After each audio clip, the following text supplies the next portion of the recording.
किसी गांव में संतोष नाम का एक किसान रहता था। उसके माता पिता ने बड़े ही धूमधाम से उसकी शादी सुमन नाम की एक लड़की से कर दी। समय ऐसे ही बीतता गया। कुछ दिनों के बाद चेकअप कराने पर पता चला कि सुमन गर्भवती है। ये बात सुनकर पूरा परिवार खुशी से झूम उठा और सुमन की अच्छे से खातिरदारी व देखभाल में लग गया। गर्भ का पूरा समय हो जाने के पश्चात सुमन ने एक सुंदर से कन्या को जन्म देती है।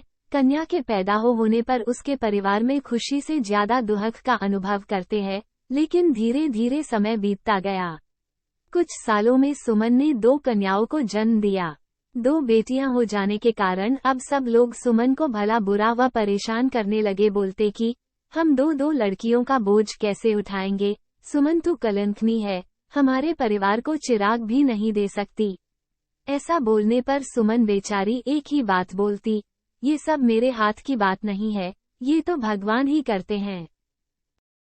ये बात सुनकर उसके घरवाले उसको बात बात पर प्रताड़ित करते। संतोष भी हमेशा अपने घरवालों का ही पक्ष लेता। सुमन सबकी बातें चुपचाप सुनती रहती, कभी भी अपने घरवालों को कुछ नहीं बोलती। कुछ समय बीत जाने पर सुमन एक बार फिर से गर्भवती होती है, लेकिन इस बार भी सुमन एक सुंदर कन्या को जन्म देती है। फिर से लड़की हो जाने पर संतोष और उसके घरवाले बहुत परेशान हो जाते हैं। अपने घरवालों के कहने पर संतोष उस लड़की को उठाकर एक कब्रिस्तान में छोड़ आता है। वापस आने पर उसके मन में एक अजीब सी कल्पना जन्म लेती है। वो बहुत परेशान हो जाता है। मन के नहीं मानने पर वो उस लड़की को देखने कब्रिस्तान जाता है। वो देखता है कि लड़की जोर जोर से रो रही है, भूख के मारे बिलख रही है। अपनी बच्ची को रोते हुए देख उसका मन पिघल जाता है और वो उस बच्ची को उठाकर घर ले आता है। उस लड़की को वापस ले आने पर संतोष के घरवाले उसको बहुत बुरा भला कहते हैं, लेकिन संतोष चुप रहकर सब सुन लेता है। अब एक दिन संतोष की माँ और उसकी दोनों बड़ी बेटियां कहीं किसी दूसरे गांव जा रहे होते हैं, लेकिन रास्ते में मोटर का एक्सीडेंट हो जाता है, जिसमें संतोष की माँ और उसकी दोनों बेटियों की मृत्यु हो जाती है। ये खबर सुनकर संतोष और सुमन बहुत दुखी होते हैं, लेकिन समय के साथ साथ सब अपने जीवन में व्यस्त हो जाते और इस घटना को भूल जाते हैं। उसके मन में फिर से विचार आता है कि उसका भी एक बेटा होना चाहिए जो बुढ़ापे में उसका सहारा बने।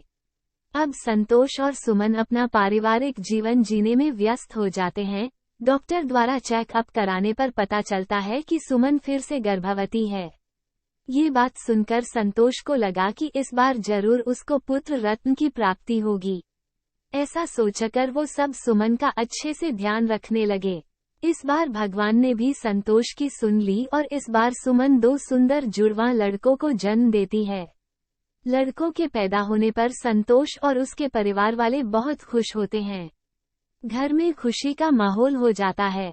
गीत संगीत का आयोजन व भोज का प्रबंध उसके परिवार के लोगों द्वारा बड़े ही धूमधाम से किया जाता है।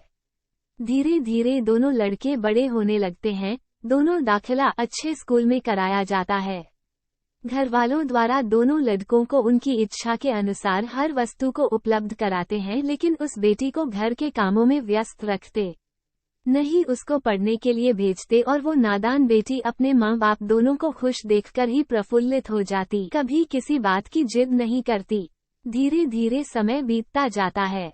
अब संतोष के तीनों बच्चे शादी योग्य हो जाते हैं, लेकिन संतोष अपने दोनों लड़कों की शादी बड़ी लड़की से पहले करने का विचार बना लेता है। एक अच्छे परिवार का रिश्ता आने पर संतोष अपने दोनों बेटों की शादी बड़ी धूमधाम से कर देता है। अब दोनों लड़के अपने अपने परिवार को लेकर शहर चले जाते हैं। शहर पहुंचने पर दोनों लड़के अपने पारिवारिक जीवन में व्यस्त हो जाते हैं और कभी भी अपने माता पिता का हाल चाल नहीं पूछते हैं। अपने बेटों के ऐसा किए जाने पर दोनों बहुत ही दुखी रहने लगते हैं। अब संतोष अपनी उस लड़की की शादी करने के लिए बोलता है जिसको वो कब्रिस्तान में छोड़कर आया था, लेकिन वो लड़की शादी करने से मना कर देती है। संतोष और सुमन दोनों उस लड़की से पूछते हैं कि बेटी तू अपनी शादी क्यों नहीं करवाना चाहती है, तो उसने कहा, मैं आप लोगों को अकेला नहीं छोड़ सकती हूँ, आप ही मेरे लिए मेरे भगवान हो, मैं हमेशा आपकी सेवा करना चाहती हूँ, मैं शादी नहीं कराऊंगी। बेटी की ये बात सुनकर दोनों फूट फूट कर रोने लगते हैं और अपने द्वारा किए गए कर्मों को सोच सोच कर बहुत रोते हैं। संतोष बोलता है, सुमन, मुझसे बहुत बड़ी गलती हो गई जो मैंने लड़के और लड़की में अंतर समझा। मैं अपने आप को कभी माफ नहीं कर पाऊंगा। ऐसा बोलते हुए संतोष ने अपनी बेटी को अपने गले लगा लिया और बोला, मेरी बेटी ही मेरे खानदान का चिराग है। अब संतोष ने एक अच्छे से लड़के की तलाश शुरू कर दी। किसी रिश्तेदार ने बताया कि एक लड़का है जिसके माँ बाप नहीं है, लेकिन वो बहुत संस्कारी और व्यवहारिक है। संतोष ने उस लड़के को अपना दामाद बना लिया और उस लड़के को कहा कि बेटा, आज से हम तुम्हारे माता पिता हैं। अब उसकी बेटी दामाद सब खुशी से रहने लगे, लेकिन संतोष आज भी सबको एक ही बात बोलता है, मेरी बेटी ही मेरे घर का चिराग है। देखता हूँ जब बेटी का प्रफुल्लित चेहरा, जो डाले रखता है मेरे मन प्रसंग पहरा। कच्ची मिट्टी सी होती है ये बेटियां, देखकर बाबुल की खुशियां, ढूंढ लेती उसमें अपना सवेरा। कैसे कहूँ कैसी होती हैं ये बेटियां। दोस्तों, इस कहानी के माध्यम से मैं पाठकों से सिर्फ एक ही बात कहना चाहूंगा, कुछ लोग बेटों की चाहत में न जाने कितनी मासूम बेटियों को इस संसार में आने से पहले ही मिटा देते हैं और हम लोगों का भ्रम होता है कि बेटा ही हमारे खानदान का चिराग होता है, जबकि बेटियां भी किसी से कम नहीं। क्यों न हम बेटियों को भी अपने खानदान का चिराग समझे। हेलो दोस्तों, कैसी लगी आपको हमारी इंटरेस्टिंग कहानी। अगर आपको वीडियो अच्छी लगी हो तो वीडियो को लाइक करें, सब्सक्राइब करें और घंटी का बेल आइकन दबाना न भूलें, ताकि हमारी आने वाली इंटरेस्टिंग कहानी आप तक पहुंच जाए।